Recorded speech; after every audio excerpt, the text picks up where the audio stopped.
Oke guys, Assalamualaikum warahmatullahi wabarakatuh.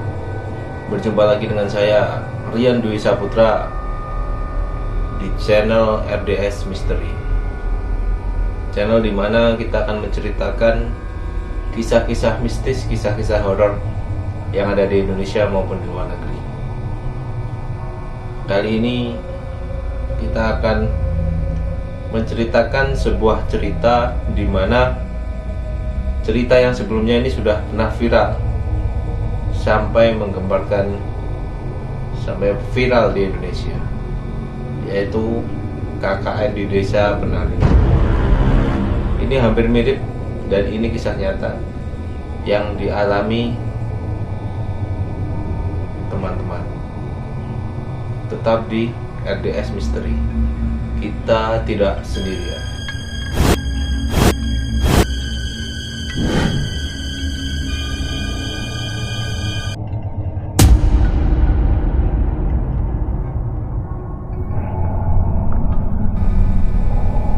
Oke guys, sebelum kita mulai ceritanya, jangan lupa teman-teman like, komen, dan subscribe di bawah ya channel RDS Mystery, agar saya dapat mencari ataupun menceritakan hal-hal kisah nyata yang berbau mistis dan horor kepada teman-teman. Semoga teman-teman menikmati. Oke, kita mulai. KKN di Sukabumi. Kuliah kerja nyata atau yang sering disebut dengan KKN merupakan bentuk pengabdian kepada masyarakat oleh mahasiswa dengan pendekatan lintas keilmuan dan sektoral pada waktu dan daerah tertentu di Indonesia. KKN mistis sering terjadi. Terlebih ada kisah nyata KKN di Desa Penari yang belakangan ini viral di media sosial. Jadi sebelum KKN di Sukabumi ini memang sudah pernah viral yang KKN di Desa Penari, kalau nggak salah di Banyuwangi. Kisah mistis saat KKN pun biasa terjadi di tempat-tempat yang terpencil, terutama bagi mahasiswa dari kota-kota besar yang memiliki gaya hidup berbeda dengan masyarakat pelosok, seperti yang dialami oleh Mawar, nama kita samarkan, yang pernah melakukan kegiatan KKN di suatu daerah di Sukabumi. Ada banyak kejadian mistis yang dialami oleh kelompoknya. Terlebih di dalam kelompoknya terdapat satu anak indigo. Wah, kita samarkan juga ya. Mawar telah memiliki perasaan resah dan gundah saat pertama kali tiba di rumah yang akan dihuni oleh kelompoknya. Bukan karena bangunannya yang kurang atau rumahnya yang kotor, tetapi aura mistis yang ketara ini yang membuat dirinya enggan untuk mengikuti KKN. Mawar yang melaksanakan kegiatan tugas KKN selama 1 bulan penuh mengeluhkan soal keadaan kamar mandi di rumah tersebut. Terdapat 2 kamar mandi, satu dengan keramik biru dan satunya lagi masih dari semen tanpa atap. Nah, jadi saya pun aslinya juga dari pelosok ya, di desa, di gunung juga. Jadi kalau di kampung itu kamar mandi itu biasa dia pakai masih cor semen, terus atasnya itu langsung cor untuk tampungan air. Jadi nggak seperti sekarang udah ada tampungan di bawah. Jadi tampungannya di atas, terus dia pakai kerannya tuh pakai masih lubang, habis ditutup pakai karet.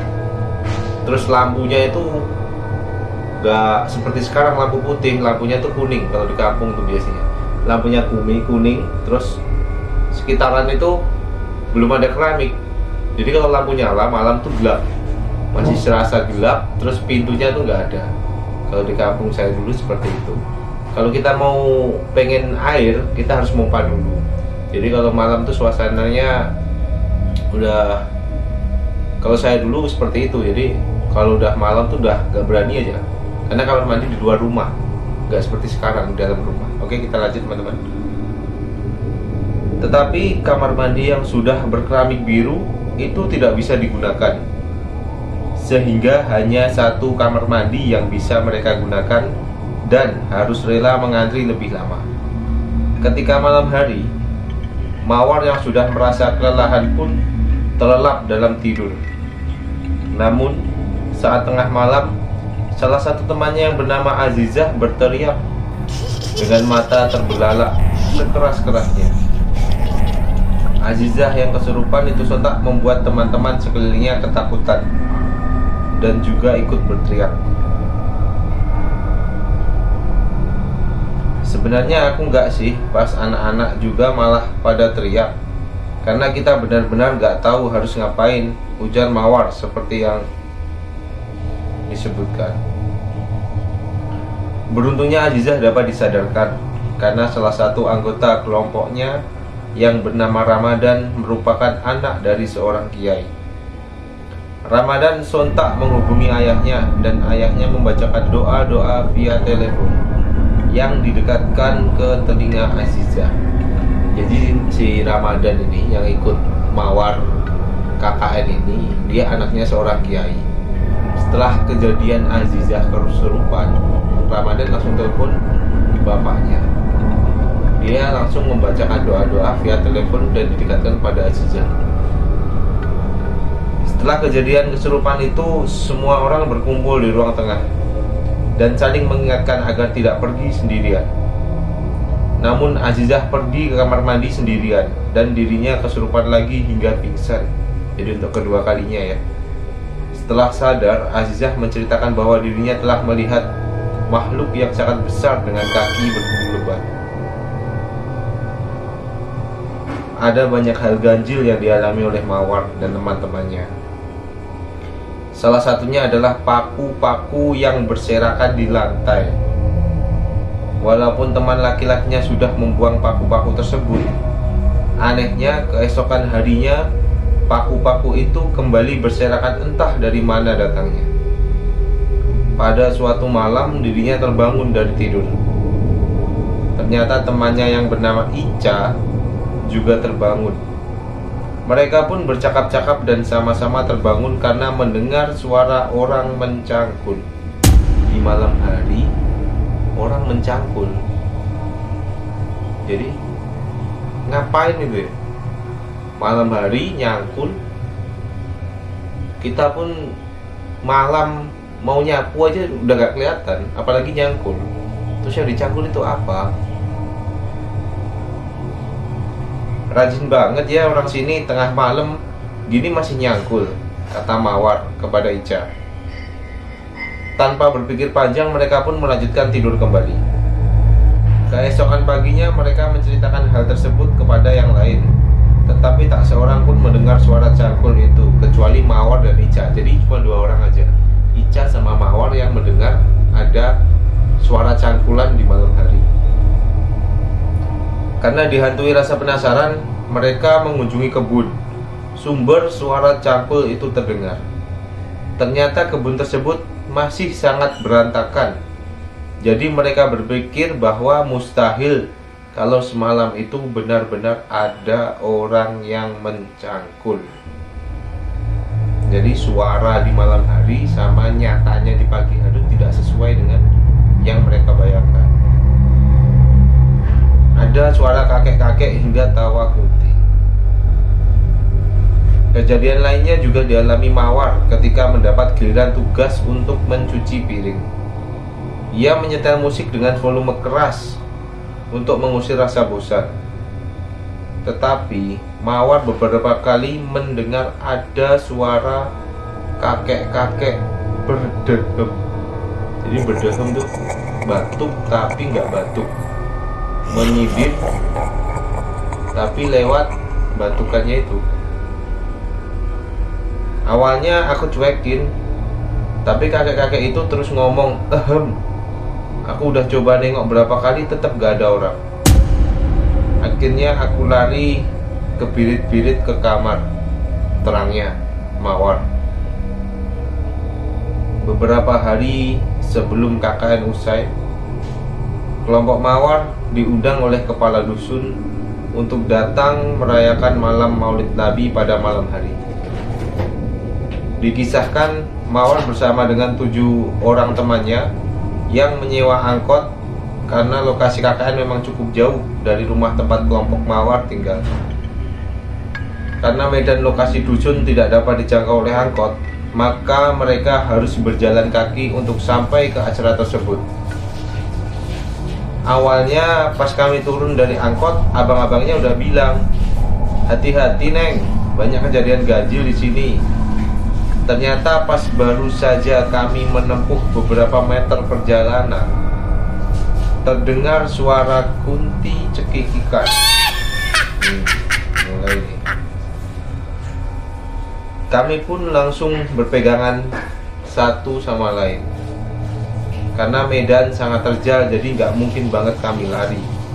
Bisa celaka nanti, kata Mawar. Jadi baru turun dari angkot, mereka sudah dengar suara orang tertawa, perempuan. Teman-teman tahu lah, saya nggak akan sebutkan apa itu. Kita sebutkan inisialnya aja. Di desa tersebut memang tidak ada orang yang beraktivitas di luar rumah pada malam hari. Saat maghrib tiba, memang sudah tidak ada aktivitas di luar rumah lagi. Bukan cuma karena hal-hal yang berbau mistis, tapi memang prasarana di sana memang minim. Penerangan jalan umum pun kurang memadai. Jadi kata warga di sana, kalau sudah maghrib jangan pergi keluar rumah. Jelas Mawar. Kesimpulannya, KKN mengajarkan banyak hal. Bagaimana cara kita berbaur dengan masyarakat baru, bagaimana mahasiswa dapat mengaplikasikan ilmunya di dunia yang lebih luas, dan juga mengatasi kemanjaan warga kota yang kehidupannya serba mudah karena fasilitas yang tersedia. Nah, kita bisa ambil kesimpulan ya. Jadi, cerita dari awal itu, ada sekelompok mahasiswa yang datang di suatu kampung.